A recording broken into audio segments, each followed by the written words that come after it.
그냥 쥐새끼처럼 눈치만 보다가 어떻게 해야 자기한테 유리한가? 내가 이거 크게 걸렸는데 이것을 여기서 이 덫에서 빠져나오려면 어떻게 해야 되나? 뭐 이런 개수작을 하는 거예요, 지금. 그래서 2명은 임명하고 1명은 거부권 행사하고. 아니, 무슨 기준으로 그렇게 한 거야? 기준도 없어, 이놈이. 기준도 말을 못 해.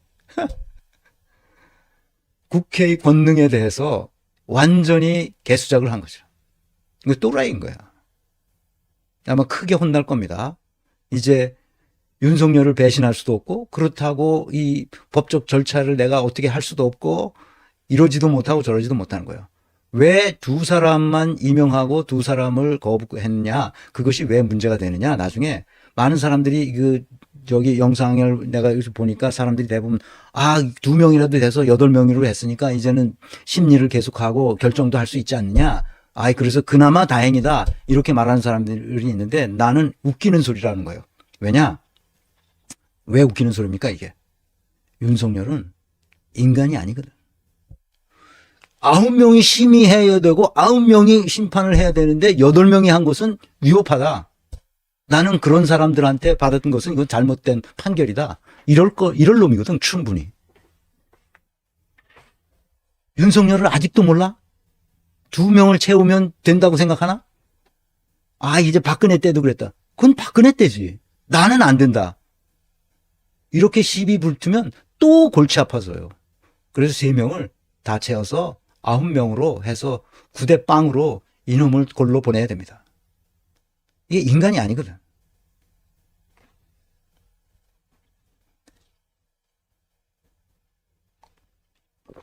인간은 어떻게 밝음의 세계로, 빛의 세계로 나가는가?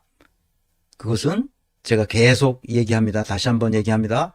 자아는 의식의 세계에 있는 거예요. 그러나 우리는 무의식의 세계로 뒤덮여 있죠. 아주 작은 영역만 우리의 의식의 영역으로 가지고 있습니다. 이 모든 것이 다 세계가 무의식의 세계로 덮여 있어요. 나도 모르죠. 그러나 잠깐 나를 성찰하고 반성하면서 내 무의식에 어떤 것이 자동 메커니즘으로 되어 있는지를 이해하면서 이 세상을 살아가게 되죠. 내 자아의 의식과 무의식 전체를 합쳐서 우리는 자기라고 부릅니다. 그런데 그 자기의 코어에 이런 게 있어요. 순수이성, 순수의식, 자기의식, 영혼, 실존, 정신, 양심 이런 것들이 있어요. 여기는 진실과 거짓, 선과 악, 아름답고 추한 것 이런 것들을 분별해서 종합 판단할 수 있는 능력을 우리의 코어에 가지고 태어납니다. 자라면서 그것이 성장하죠. 그래서 인간은 2가지 자기를 가지고 있습니다. 하나는 셀프사인, 자기 존재로서의 자기, 역할 존재로서의 자기가 있습니다. 하나는 타고난 재능으로서의 자기요, 다른 하나는 사회적 역할 속에서 내가 무엇을 해야 하는지를 알게 해주는 성과 책임을 맡은 사람으로서의 자기, 이걸 말합니다. 그래서 우리는 자기가 누군지를 찾아나가는 여행을 죽을 때까지 계속하는 겁니다. 자기 인식 과정이죠. 이것을 통해서 성숙해 갑니다. 내가 이재명이 성남시장 할 때서부터 관찰해서 지금까지 오는 동안에 점점 성숙해 가는 모습을 봅니다. 성남시장 할 때 그가 했던 말들은 너무 뭐라 그럴까, 터프하다고 얘기하기보다는 이게 잘 다듬어지지 않았어요. 날 것 그대로 얘기합니다. 그런데 오늘날 대단히 자기 인식 과정을 통해서 성숙했어요. 내가 누구인지, 내가 무엇을 해야 되는지에 대한 확고한 자기 신념 속에서 자기의 정신세계가 성숙해진 것을 볼 수 있습니다. 말하는 걸 보면 압니다. 그리고 그가 행동하는 걸 보면 압니다. 그렇게 성숙한 사람은 자기가 맡은 일을 통해서 점점 성장해 갑니다. 그래서 내가 어떤 사회적 성취를 이룩해야 하는지를 알게 됩니다. 그런데 이 기존의 사회 질서와 기존의 상징 체계 속에서 내가 할 수 있는 일은 대단히 제한적입니다. 그것을 뚫고 뭔가를 해야 하는데 사실은 쉽지 않습니다. 왜냐하면 서열화하고 계급화하고 차별화하고 경쟁시키는 이 사회의 함정 속에서 빠져나오기가 굉장히 어렵습니다. 그렇지만 이걸 빠져나와야 되죠. 빠져나오지 않으면 어떻게 되느냐? 굉장히 어려워집니다. 그래서 우리의 순수이성, 순수이성이라는 칸트가 쓴 얘기고, 순수의식은 키르케고리 했나? 자기의식은 헤겔이 한 말. 순수의식은 누구냐? 키르케고리 아니라 누구죠? 후설. 순수의식은 후설이 한 말입니다.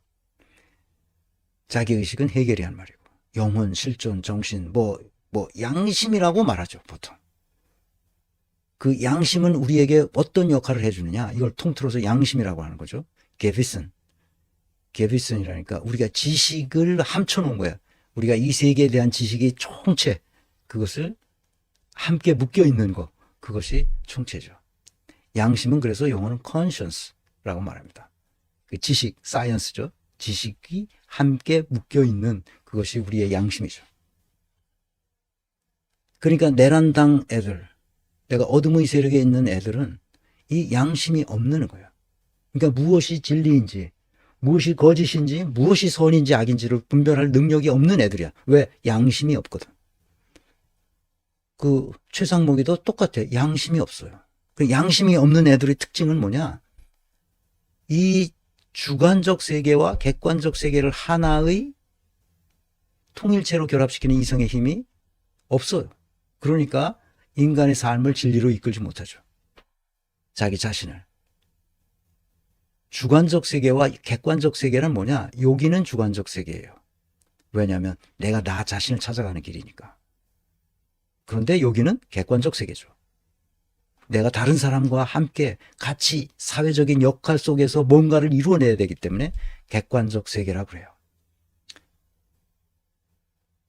그런데 이 주관적 세계와 객관적 세계를 하나의 통일체로 만들어주는 것이 우리 이성의 기능이고, 그 이성의 기능이 우리를 진리로 이끈다는 거예요. 그래서 이 진리의 길을 가는 사람들은 자기를 실현하게 돼요. 자기를 실현하는 것이 곧 밝음의 세계로 나아가는 거죠. 밝음의 세계란 자유의지에 의한 공동체적 질서 속에서 이루어지는 모든 것들이에요. 이것을 이재명은 뭐라고 말하느냐? 빛의 혁명이라고 말해요. 정말 좋은 이름을 지었어요. 이 응원봉을 통해서 흔들면서 흥겹게 K-팝을 부르면서 그 리듬에 맞추는 그 모습을 보면 빛의 혁명이라고 감히 말할 수 있죠. 그런데 이 어둠의 세계에서 쥐새끼들처럼 행동하는 놈들은 이것을 모릅니다. 자기를 기만하죠. 그래서 어둠의 세계로 빠지면서 야만적 자연주의 질서 속에서 살아갑니다. 먹고 먹히는, 속고 속이는 야만적 질서를 만들어내는 거죠. 그래서 나라가 이 꼴이 되는 겁니다. 이들은 때로 견딜 수 없는 열등감 컴플렉스에 빠져서 샤머니즘에 몰입합니다.